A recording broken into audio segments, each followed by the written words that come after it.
Hello friends. तो आज की वीडियो उन लोगों के लिए है जो घर में औरतों को काम वाली बाई या फिर काम पड़ने पर ही ज़रूरी समझते हैं।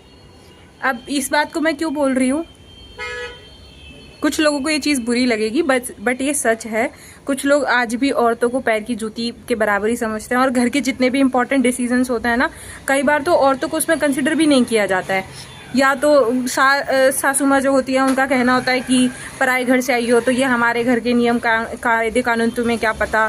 कई बार वो लोग उसको इतना ज़रूरी समझते ही नहीं है कि उसकी राय ली जाए।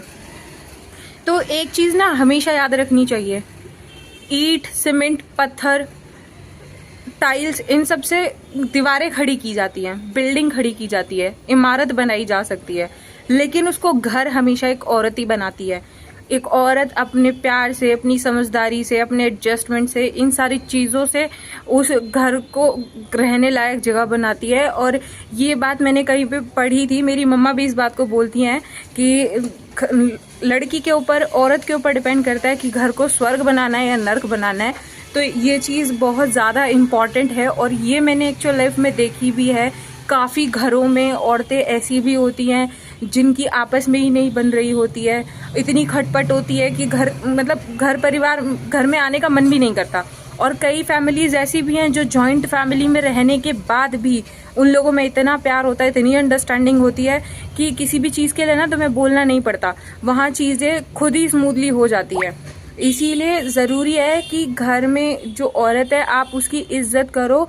और एक चीज़ और, यहाँ पे ना मैंने एक चीज़ बहुत देखी है फैमिलीज़ में, और फैमिलीज में देख लो, करियर में देख लो, पॉलिटिक्स में देख लो, कहीं पे भी देख लो, औरत ही औरत की सबसे बड़ी दुश्मन बन जाती है। ये सभी औरतों के लिए बात नहीं है, ये कुछ औरतों के लिए है और जिनके लिए मैं बोल रही हूँगी शायद उनको एहसास हो जाएगा इस चीज़ को सुन के कि औरत ही औरत की दुश्मन बन जाती है। मैं ऐसा क्यों बोल रही हूँ, एक फैमिली में अगर जेठानी देवरानी है या सास बहू है, तो जो सासू माँ होती है ना, कुछ सासू माँ को ऐसा लगता है कि मेरे साथ इस तरीके का व्यवहार हुआ था तो मैं सामने वाले को दिखाऊं कि हाँ सास का रूप क्या होता है या सास क्या होती है। तो वो जाने अनजाने में ना एक औरत होगी दूसरी औरत के लिए दुश्मन बन जाती है। और ऐसा सिर्फ इसी मामले में नहीं होता, ऐसा सोसाइटी में भी होता है। एक औरत आगे बढ़ रही है या फिर बाई चांस वो किसी ऐसे फ्रेंड सर्कल में है जिसमें लड़के हैं, तो वो औरतें ही होंगी जो सबसे पहले बातें बनाना शुरू कर देंगी। तो अगर औरतों को समाज में इज्जत दिलवानी है ना, तो औरतों को खुद से पहले औरतों की इज्जत करना सीखना होगा। ये सबसे ज़्यादा इम्पॉर्टेंट है।